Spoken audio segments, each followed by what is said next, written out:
Naimbitahan nga tayo mga mare sa isang dibo. Sino ba naman ngang babae ang hindi pinangarap magkaroon nga ng dibo sa 18th birthday niya? Pero bago nga yun mga mare, eto muna nga yung kaganapan nga dito sa kabila nga natin. Malapit na naman nga yung tubig, kaya naman tingnan nyo nga mga mare, malapit na nga rin tayo ulit makapangisda. Sabi nga nila Ran, aayusin nga nila etong kulungan nga ng mga itik nga natin dahil magtatag-ulan na nga. Konti na lang din kasi to mga mare. Tingnan nyo naman nga yung poso natin, napakadaming ng papayang malapit sa kanya. Pagkatapos nga nila doon, eto nga si Kuya Richard nag-aasikaso na nga rin ng mauulam sa pananghalian. Kung mapapansin nyo nga mga mare, ng mga oras nga na to ay wala kami dito kasi sinamahan ko nga si Kulot na magpa-enroll nga ulit. Bale, marami pa rin talaga kasi nagtatanong kung bakit nga hindi na siya nag-aaral nitong mga nakaraan. Bale, huminto nga muna siya mga mare, tapos ngayon ay bumalik na nga ulit siya. Sabi ko wala naman siyang gagawin, mag-aral nga ulit siya. Dahil syempre, iba pa rin talaga ang may pinag-aralan, kaya nga ako kahit sobrang abala ay mag-aaral ako ngayong taon. Dahil 2 taon na nga lang ako sa kolehiyo ay makakatapos na nga ako ng college, at bukod doon isa nga yun sa pangarap nga ni mama yung makaakit nga sa stage. Hindi ko nga naparanas sa kanya mga mare nung grade 12 ako kasi nga nagkaroon nga ng pandemic. Tamang tama naman nga mga mare, August pa naman ang pasukan ng kolehiyo kaya makakapaghanda pa rin ako. Kahapon nga meron pa ritong natira mga mareng saging, kaya naman perinito nga nila para gawing almusal. Habang si Kuya Richard naman inaasikaso na nga rin dito mga mare yung magiging ulam nga nila. At eto nga si Kuya Richard, kumuha na nga rin dito ng talbos nga ng kalabasa. Mas masarap nga etong talbos ng kalabasa kung meron nga rin bulaklak. Kaya lang kasi wala pa rin talaga mga mare. Si mama nga dinala na rin dito yung lagayan nga ng bigas para may lagayan kasi dito na nga tayo nagsasaing. Tuwing gabi na nga lang dun nga sa rice cooker sa atin. At eto nga si Kuya Richard nag-asikaso na nga rin dito at nagisa-gisa na nga ng bawang sibuyas. May natira pala nga kaming ulam mga mare na isda kagabi, kaya naman ay ang ilalagay nga ni Kuya Richard para hindi nga sayang tas gagataan. O diba okay na okay yun. Abay buo pa nga yung bangos nga na inihaw mga mare. At eto nga yung talong na kinuha nga ni Kuya Richard. Kapag nga may pananim ka tapos may gusto kang lutuin,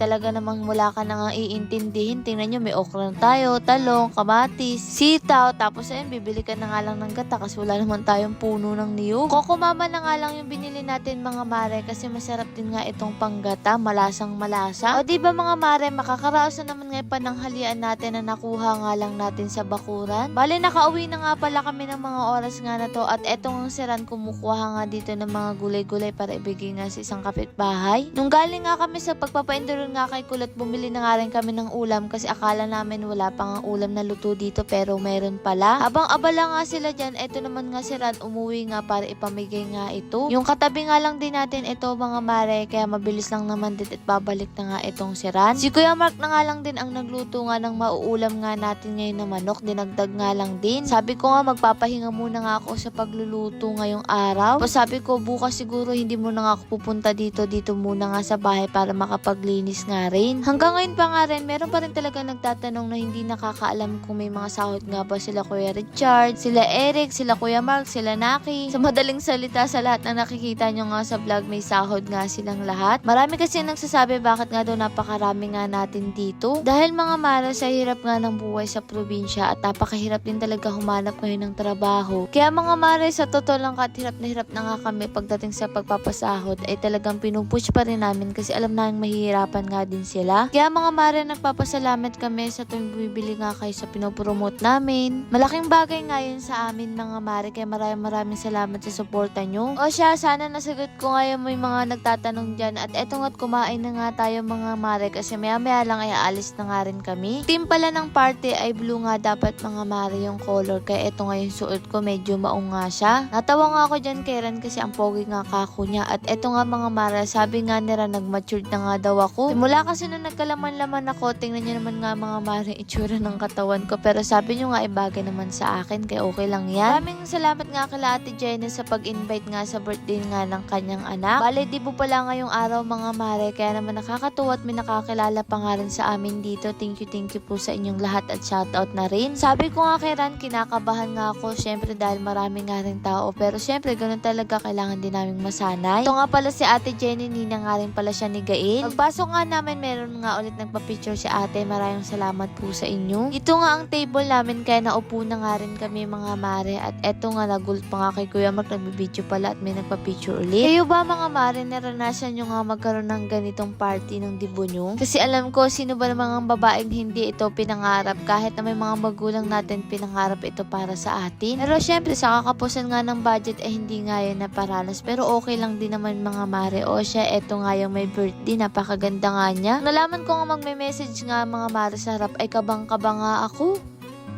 Very good friend. Yan, palakpakan po natin. Miss Abby! 2.3 million followers na tayo sa Facebook, right? Okay. Yan, Miss Abby. Yan sa sobrang... Okay, Miss Abby, good evening. Hello, Chloe. Happy birthday. Thank you sa pag-ispan. Enjoy mo lang yung araw mo na to. And lagi ka lang susunod sa mga magulang mo. Yeah. Thank you so much, Miss. Picture mo na, Miss Abby. Ryan and Gail. Eh, sunod yung ilalagay ko na sa lababo.